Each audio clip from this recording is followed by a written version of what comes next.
اس لیے اللہ تعالیٰ فرماتا ہے کن تم خیر امت، تم بہترین امت ہو، اخرجت للناس، یہ وہ امت ہے کہ جس کو لوگوں کے لیے پیدا کیا گیا، اپنے لیے نہیں، لوگوں کے لیے پیدا کیا گیا۔ اور آگے ارشاد فرماتا ہے کہ تأمرون بالمعروف وتنہون عن المنکر، تمہارا کام یہ ہے کہ تم اچھائیوں کا حکم کرتے ہو، برائیوں سے روکتے ہو، یعنی تمہاری کوالٹی یہ ہے کہ پہلے جو کام نبی کرتے تھے نا، اب وہ تمہیں کرنا ہے۔ تو اللہ تعالیٰ اس بات کی فضیلت بیان کر رہے ہیں۔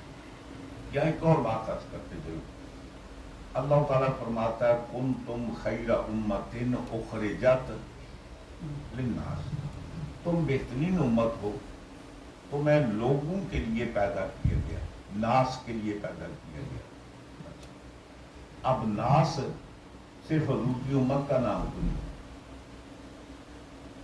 یہ اصل میں عربی کا ایک اصول ہے، الناس کے اوپر الف لام جنس کا یا استغراق کا ہے۔ استغراق کے معنی ہوتے ہیں all، یعنی تمام لوگوں کے لیے، اور جنس کا معنی ہوتا ہے جو بنی نوع انسان ہے اس کے لیے تمہیں پیدا کیا گیا۔ اب ظاہر بات ہے کہ یہ امت ساری امتوں کے بعد میں ہے، پہلے جو امتیں گزر چکی وہ بھی تو امتیں ہیں، تو الناس کا تعلق اس امت سے نہیں ہے، سابقہ امتیں بھی ہیں، تو یہ سب کے لیے یہ امت کیسے پیدا ہوگی؟ یہ بات سوال پیدا ہوتا ہے۔ اخرجت للناس، اس امت کو تمام بنی نوع انسان کے لیے پیدا کیا گیا، بنی نوع انسان کے فائدے کے لیے، للناس، یہ لام جو ہے یہ انتفاع کا ہے، یہ جو عربی کے اندر لام نہیں آتا، لام زبر لا ہو، لام یہ لے ہو، جو بھی ہو، اس کے اوپر زبر ہو یا دیر ہو، یہ ہوتا ہے اس کے لیے انتفاع کے لیے، جیسے انگریزی کے اندر ایف او آر، اور کہتے ہیں نا، یعنی آپ کہتے ہیں کہ it is for you, for you کے کئی معنی ہیں، ایک اس کے معنی ہے کہ تمہارے استعمال کے لیے، تمہارے استعمال کے لیے، اور ایک فار یو کے معنی یہ ہوتا ہے کہ تمہاری ملکیت ہے، آپ اس کے مالک ہیں۔ تو یہ جو لام ہے یہ انتفاع کے لیے بھی آتا ہے، نفع حاصل کرنے کے لیے، فائدہ حاصل کرنے کے لیے، اور لام تملیک کے لیے بھی آتا ہے، ملکیت کے، جیسے اللہ فرماتا ہے للہ السماوات والارض، اللہ ہی کے لیے زمین و آسمان، تو یہاں لام کیا ہے؟ تملیک کا، یعنی اللہ ہی زمین و آسمان کا مالک ہے، اور لام تملیک کے لیے، اور لام کے معنی اختصاص کے بھی ہوتے ہیں، خاص طور پر، جیسے سورہ فاتحہ پر الحمد للہ، تمام خوبیاں خاص اللہ کے لیے، اونلی فار گاڈ ہے،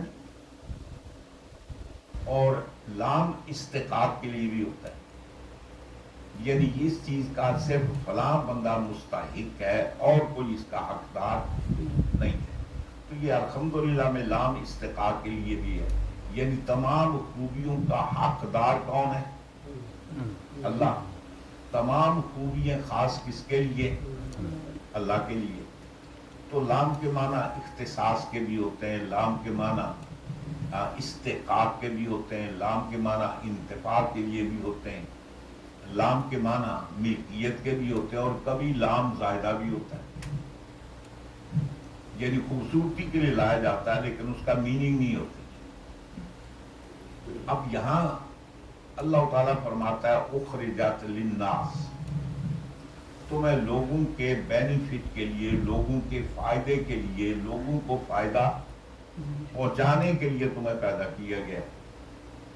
اب حضور کے بعد قیامت تک جو آئیں گے اس کے لیے تو امت فائدے مند ہے، میں آپ کے لیے فائدے مند ہوں، آپ میرے لیے فائدے مند ہے، زید بکر کے لیے فائدے مند ہے، بکر زید کے لیے فائدے مند ہے، لیکن جو پہلے گزر چکے ناس تو وہ بھی ہے،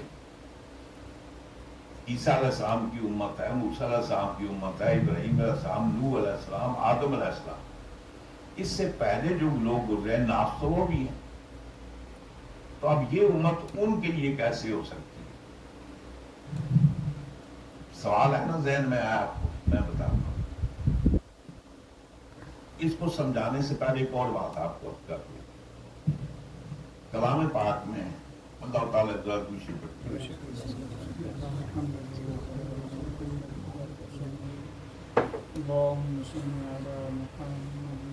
باتیں ذرا بات مشکل ہوتی ہیں. میں ٹرائی کرتا ہوں کہ آپ کو میں سمجھا دوں، ذہن میں بیٹھ جائے. کلام پاک میں اللہ تعالیٰ فرماتا ہے وَإِذْ أَخَذَ اللَّهُ مِيثَاقَ النَّبِيِّينَ لَمَا آتَيْتُكُم مِّن كِتَابٍ وَحِكْمَةٍ ثُمَّ جَاءَكُمْ رَسُولٌ مُصَدِّقٌ لِّمَا مَعَكُمْ لَتُؤْمِنُنَّ بِهِ وَلَتَنصُرُنَّهُ إِلَى آخِرِ الآیت. اللہ تعالیٰ فرماتا ہے محبوب یاد کریں جب ہم نے نبیوں سے میثاق لیا. یہ کئی بار عرض کر چکا. ایک وعدہ ہوتا ہے، ایک عہد ہوتا ہے، ایک میثاق ہوتا ہے. وعدہ کہ نارمل روٹین ہے، یعنی آپ نے کسی آدمی سے یہ کام کرنا، اس کا ٹھیک ہے میں کر دوں گا. عہد جو ہوتا ہے نا وہ تاکید کی جاتی نہیں، آپ نے صرف کرنا نہیں بلکہ ضرور کرنا ہے. ایک میثاق ہوتا ہے. میثاق اس کو کہتے ہیں جو ریٹن فارم میں لایا جاتا ہے، جس کو کہ آتا ہے تحریک میں لایا جاتا ہے. اس پر گواہ مقرر کیے جاتے ہیں کہ کل یہ انکار نہ کرے. جیسے آپ سمجھتے ہیں نا نکاح نہیں ہے، یہ جو بیوی خاوند کا نکاح ہوتا ہے یہ میثاق ہوتا ہے. اس کے لیے گواہ ضروری، گواہوں کے بغیر وہ نہیں ہو سکتا. پھر یہ بہتر ہوتا ہے کہ ہم اس کو تحریر میں بھی لے آتے ہیں. معاہدہ بھی کہہ سکتے ہے جی، ہیں. معاہدہ میثاق کو معاہدہ بھی کہہ سکتے ہیں. معاہدے کے درجہ نیچے ہے جی، جس کو عہد کہتے ہیں. معاہدے کے معنی ہے کہ دو بندوں کے درمیان. یہ عربی زبان کے اندر ایک باب آتا ہے، باب مفالہ. وہ دو کے درمیان ہوتا ہے، سنگل کے درمیان نہیں ہوتا ہے. جیسے مقابلہ، تو مقابلہ دو کے درمیان ہوتا ہے. مناظرہ دو کے درمیان ہوتا ہے. مجادلہ دو کے درمیان ہوتا ہے. تو مواحدہ کے معنی دو بندوں کے درمیان کوئی عہد ہونا، یعنی یہ اس سے عہد کرتا ہے، وہ اس سے عہد کرتا ہے. ایچ ادر، دونوں کے درمیان معاہدہ. ایک عہد ہوتا ہے، ایک آدمی سے عہد لیا جاتا ہے کہ آپ نے یہ کام کرنا. بارہ تو رب تعالیٰ فرماتا ہے کہ اللہ نے جب نبیوں سے میثاق لیا، کس کا میثاق لیا؟ فرمائے وَإِذْ أَخَذَ اللَّهُ مِيثَاقَ النَّبِيِّينَ، جب اللہ نے نبیوں سے میثاق لیا. کیا میثاق لیا؟ کہ جب میں تمہیں اپنے وقت میں دنیا میں بھیجوں، کتاب و حکمت عطا کروں، پھر تمہارے پاس ایک عظیم الشان رسول آئے اور وہ رسول تمہاری تکذیب، انکار نہ کرتا ہو. مصدق لما، وہ تمہاری تصدیق کرتا ہو، یہ بتاتا ہو کہ آدم بھی نبی برحق تھے، نوح علیہ السلام بھی برحق تھے، شیس برحق تھے. یہ سارے نبی اللہ کے نبی برحق تھے. پھر تم نے کیا کرنا ہے؟ لَتُؤْمِنُنَّ بِهِ، جب وہ نبی آ جائے تو پھر آپ نے اس پر ایمان لانا ہے. وَلَا تَنْصُرُونَ، اور اس نبی کی مدد بھی کرنا. ایمان تو کسی کی غیر موجودگی میں بھی ہو سکتا ہے. ہمارا حضور پر ایمان ہے یا نہیں؟ کیا ہم نے حضور کو دیکھا ہے؟ نہیں دیکھا نا. ایمان کے لیے دونوں کا ایک وقت میں موجود ہونا ضروری نہیں. ایمان تو یہ تھا کہ جب حضور تشریف لانے والے ہیں تو حضور کے تشریف لانے سے پہلے بھی انبیاء کرام ان کی امتیں حضور پر ایمان رکھتی تھی. ایمان کے لیے دو کا ایک وقت میں موجود ہونا ضروری نہیں، لیکن مدد کے لیے تو ہونا ضروری ہے. مثال کے طور پر آپ کسی کی مدد کرتے ہیں تو مدد جب کریں گے کہ جب آپ بھی موجود ہوں، وہ بھی موجود ہو. غیر موجودگی میں تو مدد نہیں ہوتی. تو رب تعالیٰ فرماتا ہے لَتُؤْمِنُنَّ بِهِ وَلَا تَنْصُرُونَهُ، آپ نے اس نبی پر ایمان بھی لانا ہے، وَلَا تَنْصُرُونَهُ، اور اس کی مدد بھی کرنی ہے. یہ بھی عربی کا ایک اصول ہے. یہ جو نون مشدد نہیں ہوتا جی، کبھی نون ساکن ہوتا ہے، اس کو یہ تاکید کا نون کہتے ہیں. تاکید، جب بات کو زیادہ اہمیت دینا. لا تؤمنن، اب اوپر پیچھے لام ہے وہ بھی تاکید کا ہے، نون مشدد ہے دوہری تاکید ہے، یعنی ضرور بضرور بضرور 3 دفعہ، یعنی ضرور بضرور بضرور آپ نے اس نبی پر ایمان بھی لانا ہے، بالا تنصرنا، اور ضرور بضرور بضرور اس کی مدد بھی کرنا ہے. لا تنصرنہ، یعنی مطلب اس نبی کی مدد کرنا. اب اللہ تعالیٰ نبیوں کو مکلف کر رہا ہے کہ تم نے میرے نبی کی مدد کرنی ہے. جب اللہ تعالیٰ یہ جانتا ہے کہ جب حضور تشریف لائیں گے تو یہ سارے دنیا سے اتر چکے ہوں گے، آپ نے اپنی ڈیوٹی ادا کر کے چلے گئے ہوں گے. ایمان لانے کے لیے تو پہلے بھی ایمان لایا جا سکتا ہے، لیکن مدد کیسے کریں؟ اب اس لیے کیونکہ وہ کم و بیش 1,24,000 انبیاء کرام سے میثاق لیا، سب نے وعدہ کیا، تو ہوا یہ کہ اللہ تعالیٰ چاہتا ہے کہ کم از کم ان کی نمائندگی ہونی چاہیے. اور پھر چونکہ حضور سب سے آخر میں آئے، حضور کے بعد تو نبی آئے گا نہیں، اللہ تعالیٰ نے اس کا اہتمام کیا، ان انبیاء کرام میں سے عیسیٰ علیہ السلام کو زندہ آسمان پر اٹھا دیا. اب حضور کے دین کی مدد کرنے کے لیے عیسیٰ علیہ السلام دوبارہ تشریف لائیں گے، تو یوں سمجھیے یہ سارے نبیوں کی نمائندگی کا حق ادا کریں گے. وہ جو نبیوں نے وعدہ کیا تھا، اللہ تعالیٰ نے فرمایا تھا اقررتم، یعنی نبوت عطا کرنے سے پہلے اللہ نے فرمایا اقررتم، کیا تم اس کا اقرار کرتے ہو؟ وَأَخَذْتُمْ عَلَىٰ ذَلِكُمْ إِصْرِي، اور تم اس اقرار پر میرا بوجھ اٹھانے کے لیے تیار ہو. یعنی مطلب ہے ڈو یو ایکسپٹ اٹ، کیا آپ اس کو قبول کرتے ہیں؟ تو نبیوں نے کہا قالوا اقررنا، ہم اقرار کرتے ہیں.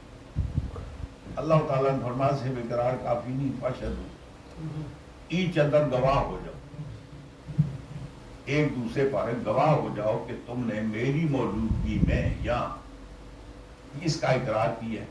اور رب تعالیٰ فرماتا ہے کہ میں تو اللہ ہوں، مالک ہوں، لیکن رب تعالیٰ فرماتا ہے وَأَنَا مَعَكُمْ مِنَ الشَّاهِدِينَ، میں بھی گواہی دیتا ہوں کہ میری موجودگی میں آپ نے میرے نبی کی وفاداری کا، ایمان لانے کا، مدد کرنے کا اقرار کیا ہے. اور آگے اللہ فرماتا ہے فَمَن تَوَلَّىٰ بَعْدَ ذَلِكَ، اس کے بعد تم میں جو اس وعدے سے پھر گیا نا، نہ صرف یہ کہ نبوت چھین لوں گا بلکہ فاسقوں کے اندر اس کو شامل کر دوں گا. حالانکہ یہ ممکن نہیں، عزل نبوت محال ہے. اللہ تعالیٰ جس کو منصب دے، اللہ تعالیٰ منصب چھینتا نہیں. ہم ووٹ دیتے ہیں نا،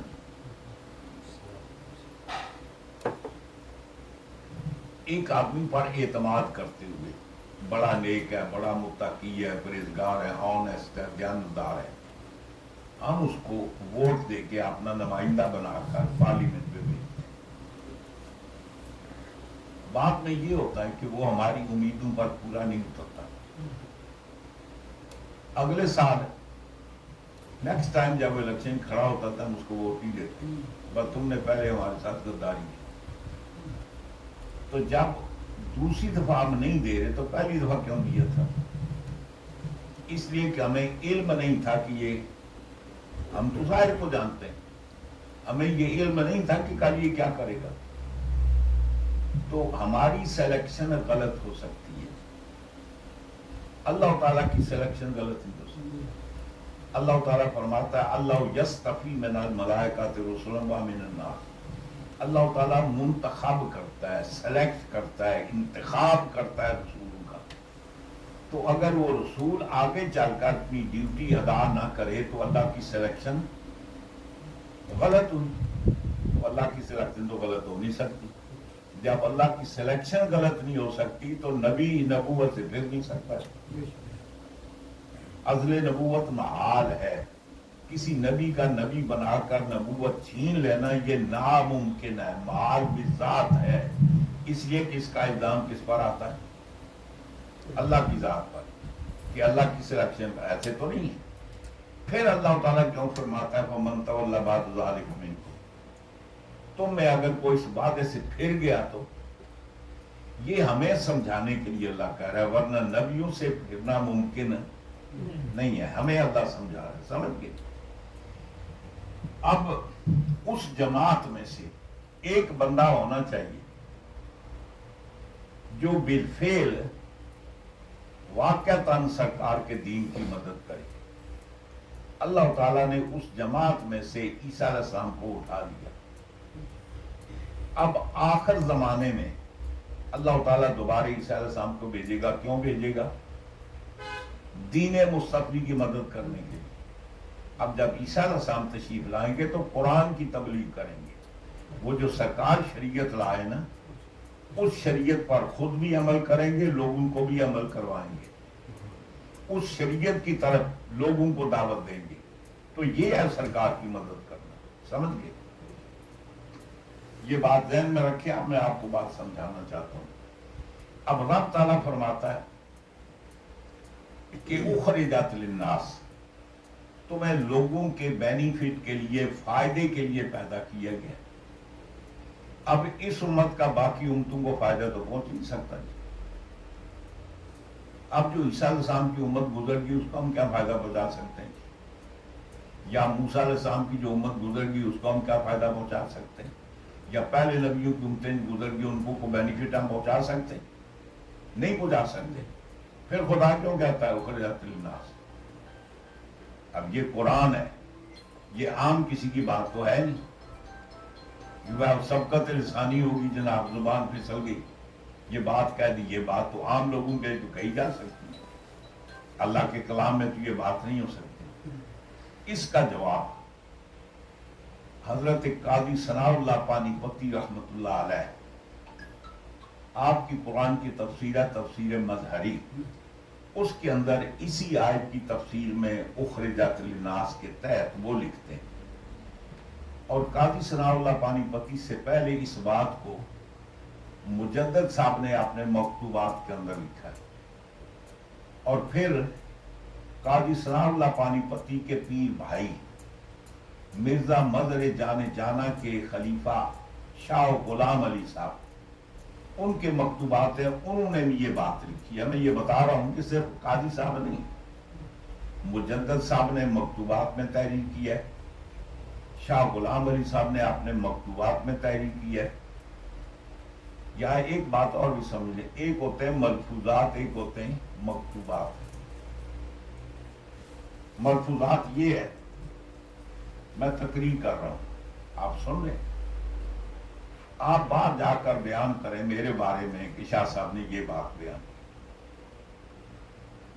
اب اس کی ایتھینٹسٹی نہیں ہے، اس لیے کہ بعین ہی جو بات میں نے کی آپ منتقل تو نہیں کر سکتے، اپنی سمجھ کے مطابق آپ نے منتقل کی، شاید آپ نہ سمجھے، میں اس سے دامن چھڑا سکتا ہوں کہ مطلب ہے کہ جو میرے بارے میں انہوں نے بات کی ان کو سمجھ نہیں آئی، میں نے تو یہ نہیں کہا تھا، سمجھ گئے نا؟ اگر میں لکھ کر دوں تو میں انکار کر سکتا ہوں؟ ہاں، تو مکتوبات کے معنی یہ ہوتے ہیں جو اپنے ہاتھ سے لکھا ہوتا ہے، لکھنے کے بعد پڑھنے کو سوچنے کا موقع ملتا ہے، پڑھنے کا موقع ملتا ہے، غلطی لکھی ہو جائے تو اس کو مٹا کر تبدیل کرنے کا بھی موقع ہوتا ہے۔ تو مکتوب جو ہوتے ہیں وہ مستند ہوتے ہیں۔ تو مجدد صاحب نے مکتوبات میں لکھا ہے، شاہ غلام علی صاحب نے مکتوبات میں لکھا ہے، اور اسی بات کو قاضی ثناء اللہ پانی پتی رحمت اللہ علیہ نے بھی تفسیر کے اندر لکھا ہے۔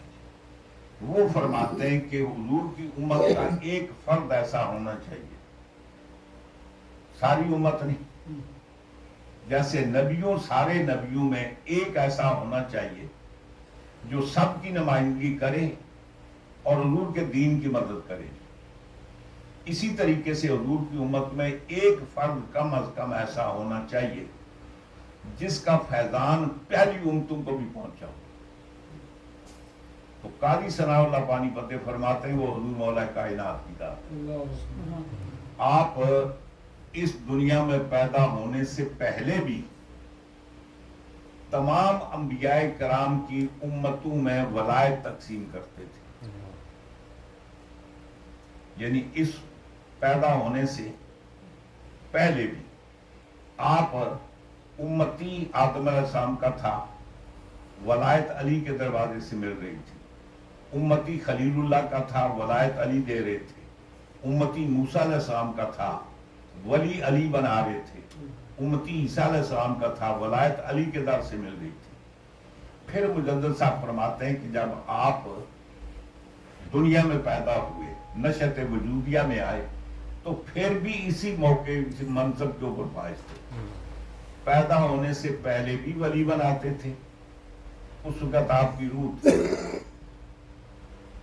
بروح علی، حضور مولا کائنات کی روح جو ہے اس کی معرفت سے ولی بنتے تھے. اب جب پیدا ہوئے تو قیامت تک اب بھی ولی آپ بناتے تھے. ولایت اس وقت تک مل نہیں سکتی جب تک علی کی مہر نہ ہوئی. تو فرمایا کہ حضور مولا کائنات وہ ایک شخص ایسا ہونا چاہیے جس کا فیضان پچھلی امتوں کو ملا ہو. تو فرماتے ہیں کہ وہ حضور مولا کائنات کی ذات ستودہ صفات ہے کہ جن کی وجہ سے پہلی امتوں کو بھی فیض پہنچا، ان کو بھی ولایت تقسیم ہوئی. اور پھر فرماتے ہیں کہ جب پیدا ہوئے تو اس وقت بھی اسی منصب پر قائم تھے. البتہ پہلے اکیلے تھے نا، اب اس منصب میں حضرت خاتون جنت بھی ان کے ساتھ تھی. یہ دونوں، اور یہی فرماتے ہیں کہ امت محمدیہ کی پہلی قطب مدار حضرت خاتون جنت ہے. صحابیہ تو ہے، حضور کی بیٹی تو ہیں، لیکن ولایت کا جو سب سے بڑا درجہ ہے وہ حضور کی امت میں پہلے کس کو حاصل ہوا؟ حضرت خاتون جنت کو. تو مجدد صاحب فرماتے ہیں کہ یہ دونوں بیوی خامد مل کر کیا کرتے تھے؟ ولی بناتے تھے، ولایت تقسیم کرتے تھے. ان کے بعد فرمایا کہ پھر یہ منصب آپ کے بیٹے حضرت امام حسن کو عطا ہوا، ان کے بعد امام حسین، ان کے بعد امام زین العابدین، ان کے بعد امام محمد باقر، ان کے بعد امام جعفر صادق، ان کے بعد امام موسیٰ کاظم، ان کے بعد امام علی رضا، ان کے بعد امام تقی، امام نقی، حسن عسکری. 11ویں امام تک یہ لگاتار یہ اس منصب پر فائز سے کیا کرتے تھے؟ ولی بناتے تھے، ولایت تقسیم کرتے تھے. اب حضرت امام حسن عسکری اور امام مہدی کے درمیان گیپ ہے، وہ قرب قیامت تشریف لائیں گے. اس گیپ کو فل کرنے کے لیے سرکار غوث پاک کی ذات ہے. حضرت امام حسن عسکری کے بعد سے لے کر جب تک امام مہدی تشریف لاتے ہیں یہ کام سرکار غوث پاک کریں گے. اب حضرت امام حسن عسکری فوت کب ہوئے؟ 355 ہجری. سرکار غوث پاک کا پیدا ہوئے 470. تو یوں سمجھیے کہ تقریباً 200 سال سے زائد عرصہ پر ہے، یعنی یوں سمجھیے کہ 215 سال آپ امام حسن عسکری کے بعد پیدا ہوئے. اس کا مطلب ہے پیدائش سے پہلے امام حسن عسکری کے وصال کے بعد سرکار غوث پاک کی روح ولایت بناتی تھی. اب دنیا سے تشریف لانے کے بعد اب بھی کام یہ ہے کہ ولایت تقسیم کرنے والے کون ہیں؟ سرکار غوث پاک کر دی. اس کی وجہ یہ ہے، اب مثال کے طور پر حضور کی امت کے بہت سارے سلسلے ہیں. سلسلہ عالیہ نقشبندیہ ہے، سلسلہ عالیہ چشتیہ ہے، سہروردیہ ہے، قادریہ ہے، شاذلیہ ہے، رفاعیہ ہے، قلندریہ ہے، بہت سارے ہیں. لیکن ریگولر ہر مہینے میں کس کی بارگاہ میں خراج عقید پیدا کرنے کا اہتمام ہے؟ صرف سرکار غوث پاک کی. اب نقشبندی ہیں وہ بھی 11ویں مناتے ہیں ہر مہینے. حضرت بہاؤالدین نقشبندی کا دن نہیں مناتے. چشتی ہیں ہر مہینے سرکار غوث پاک کی 11ویں دیتے ہیں. خواجہ معین الچشتی کا ہر مہینے میں دن نہیں مناتے.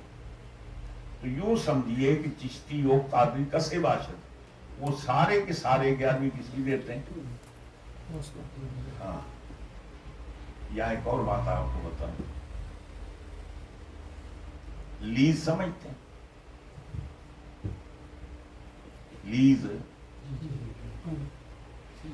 ایک آپ نے لیز پر زمین لی، مکان لیا، اصل مالک کوئی اور ہے، آپ جس عرصے کے لیے لیز ہے اس عرصے کے لیے آپ پیمنٹ کرتے ہیں یا اس کو چھوڑے آگے چلتے ہیں۔ یہ ہمارے یہاں پاکستان ہندوستان میں یہ زمین کا مالیہ نہیں دیا جاتا، زمین آپ کی ہے، خریدی آپ نے، مالیہ کیوں دیتے ہیں؟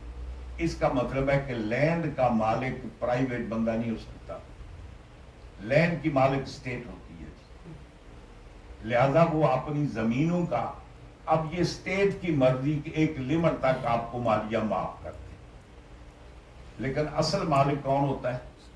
اسٹیٹ ہوتی ہے۔ یہی وجہ ہے کہ قانون شریعت بھی یہ ہے کہ آپ کی زمین سے اگر خزانہ برآمد ہو وہ آپ کی ملکیت نہیں ہے، وہ اسٹیٹ کی ملکیت ہے۔ آپ کی زمین سے گیس برآمد ہو، مالک کون ہے؟ گورنمنٹ۔ تیل برآمد ہو، مالک گورنمنٹ۔ کان سونا چاندی نکلے، مالک کون؟ زمین آپ کی ہے، آپ کی نہیں ہے، وہ اسٹیٹ کی ہے۔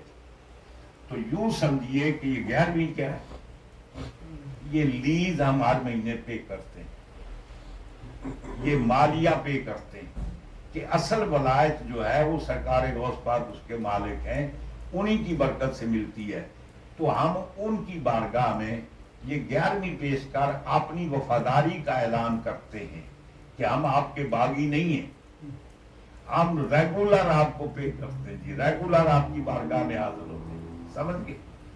اب جب امام مہدی تشریف لائیں گے اب اس منصب پر پہ وہ فائز ہوں گے۔ تو عرض کرنے کا مقصد یہ ہے کہ حضور مولا کائنات کی شخصیت ذات وہ ہے جو پہلی امتوں میں بھی، اچھا ایک اور بات آپ کو بتاتے ہیں،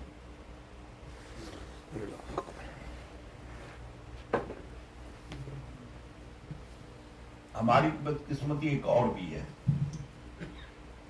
وہ یہ ہے کہ ہر محکمے، ہر ڈپارٹمنٹ کے لیے وہ آدمی سوٹیبل ہوتا ہے کہ جو اس کی صلاحیت رکھتا ہے۔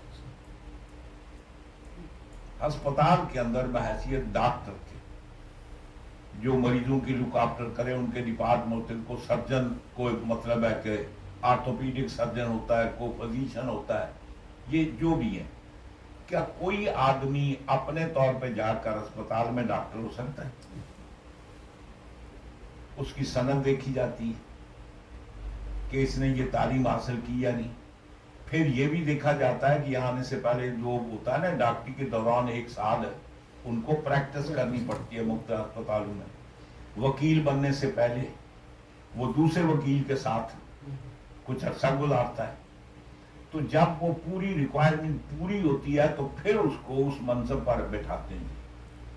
یہ ہمارا ایک مسلوں کا محکمہ وہ ہے کہ جس کی کوئی ریکوائرمنٹ نہیں، یہ ہوتا ہے کہ اگر کوئی مفت امام مل جائے نا 100 ماہ، پھر تک خوش قسمتی ہمیں بیڑا غرق کرے، لینا کچھ نہیں ہے جی۔ پھر ہم کوشش کرتے ہیں امام رکھتے ہوئے، مطلب ہے جو آدمی تھوڑی خدمت پر راضی ہو جائے تو ہم اس کی خدمات حاصل کریں، تو ہمیں نمازہ نہ بیڑا غرق کرے، ہمیں وضو کرے نہ کرے، بغیر وضو رکھنا پھرے جی۔ آپ کے برمنگھم میں ایسے بھی ہوا جی، میں کسی کا پردہ چاک نہیں کرنا چاہتا، بڑے بڑے فیصلے کسے چلے، بہرحال گزارش یہ ہے کہ ہمارے ہاں اصول یہ ہے کہ ہمارے کو دستور نہیں ہے جی، کوئی ریکوائرمنٹ نہیں ہے، تو اب جو ہمارے پاس آتے ہیں ظاہر بات ہے کوئی 1 2 سال درسگاہ میں پڑھا، کوئی تقریر کرنی سیکھ لی تو بس چھوڑ دیا جناب۔ پڑھنے کے لیے کم از کم 15-20 سال لگتے ہیں، یہ میں عرض کرتا ہوں یہ آسان کام نہیں ہے۔ آپ BA کریں، MA کریں، PhD کریں، یہ آسان ہے، درس نظامی کمپلیٹ پڑھ کے مولوی بننا یہ مشکل ہے جی۔ وہاں آپ کو ایک سبجیکٹ پڑھنا پڑتا ہے، میڈیسن میں جائیں تو کتنے سبجیکٹ پڑھتے ہیں؟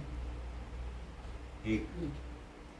لا میں اگر گریجویٹ بننا چاہیں تو صرف قانون پڑھتے ہیں، کمپیوٹر میں کرنا چاہیں، انجینئر میں کرنا چاہیں، وہ یہاں 18 19 20 سبجیکٹ ہیں، وہ ڈیفرنٹ قسم کے، ان سب کا تعلق اسلام کے ساتھ ہے، لہذا وہ سارے آپ کو پڑھنے پڑتے ہیں۔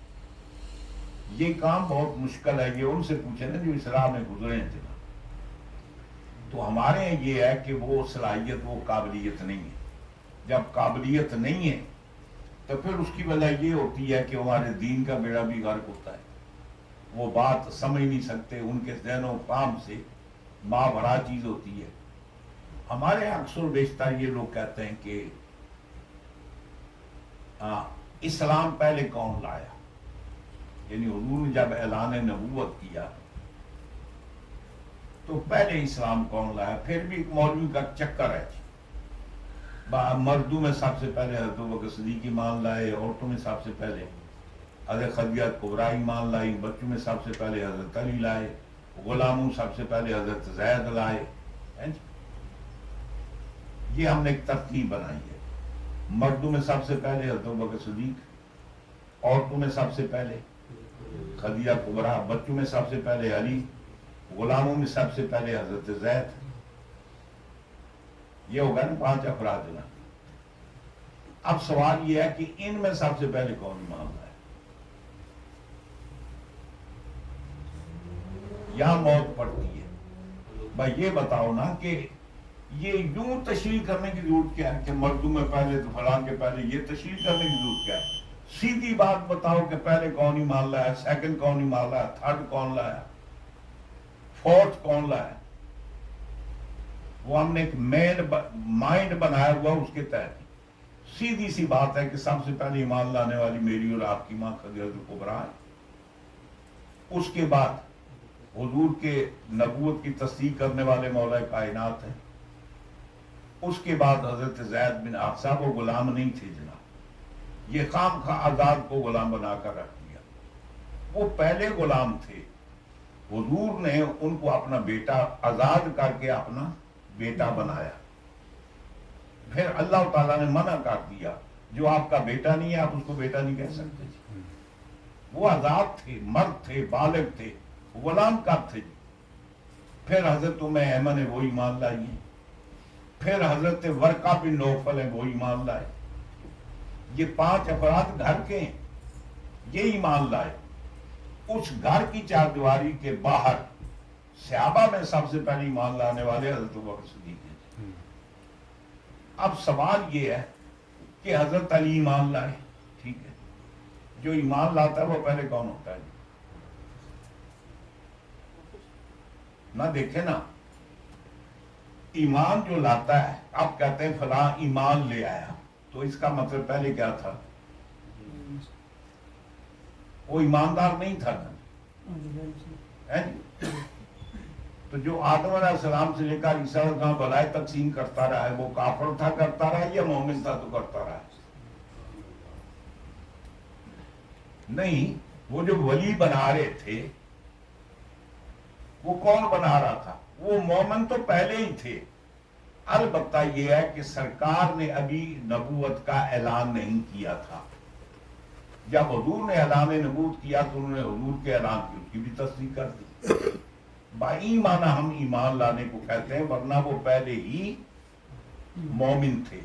تو عرض کرنے کا مطلب اللہ تعالیٰ فرماتا ہے کنتم خیر امۃ اخرجت للناس تأمرون بالمعروف وتنہون عن المنکر۔ اللہ فرماتا ہے تم بہترین امت ہو، تمہیں لوگوں کے لیے پیدا کیا گیا، اخرجت للناس، تمہاری پیدائش تمہاری ذات کے لیے نہیں ہے، صرف اپنا ہی سوچو یہ بات نہیں ہے، تمہیں کیا کام کرنا ہے کہ پڑوسی کا بھی سوچنا ہے، ایک غریب کا بھی خیال رکھنا ہے، ایک راہ گزر کا بھی خیال رکھنا ہے۔ فرمایا کہ تمہاری پیدائش کا مقصد تمہارا اپنا بینیفٹ نہیں ہے، ورنہ تمہیں اور گدھے میں کیا فرق ہے؟ یہ جو جانور ہیں ان کو اللہ تعالیٰ نے شعور دیا، جوہد للبقاء۔ آپ نے جانور رکھا ہے، آپ اس کے منہ میں پانی ڈالتے ہیں یا خود پیتا ہے؟ چارہ خود چرتا ہے یا آپ لقمے بنا کر منہ میں ڈالتے ہیں؟ جہد للبقاء، اپنی زندگی کو باقی رکھنے کا شعور ان کو بھی ہے. وہ پانی خود پیتے ہیں، چارہ خود کھاتے ہیں اور خطرے سے خود بچتے ہیں. مثلا کوئی شیر یا اس طریقے سے زندہ دیکھتے ہیں تو جانور بھاگ جاتے ہیں. وہ سمجھتے ہیں اپنی جان کی بقا کے لیے. کو پانی ہو تو جانور نہیں کودتے، انہیں پتا. کو پہاڑی ہو اس کے نیچے نہیں کودتے. یعنی اپنی جان بچانے کا ان کو بھی شعور ہے، کھانے پینے کا ان کو بھی شعور ہے. اگر ہماری پیدائش کا مقصد صرف یہی ہے کھاؤ پیو کماؤ کپڑے پہنو، تو مجھے بتائیں پھر ہم میں اور جانور میں کیا فرق ہے؟ اللہ تعالیٰ فرماتا ہے جانور میں یہ فرق ہے، جانور اپنی سوچتا ہے. تمہاری پیدائش اپنے لیے نہیں، اپنی ضرورت کے ساتھ دوسروں کی ضرورت کو بھی پورا کرنا ہے. تو رب فرمایا اخرجت للناس، تمہیں تمہارے لیے نہیں پیدا کیا، تمہیں لوگوں کے لیے پیدا کیا ہے کہ تم لوگوں کو بینیفٹ پہنچاؤ، ان کو فائدہ پہنچاؤ. اللہ تعالیٰ اپنے بیو کے صدقے مجھے آپ کا بھی مضمون چل رہا ہے انشاءاللہ. باقی آئندہ میں عرض کریں گے. آپ ذرا جلدی تشریف لایا کریں.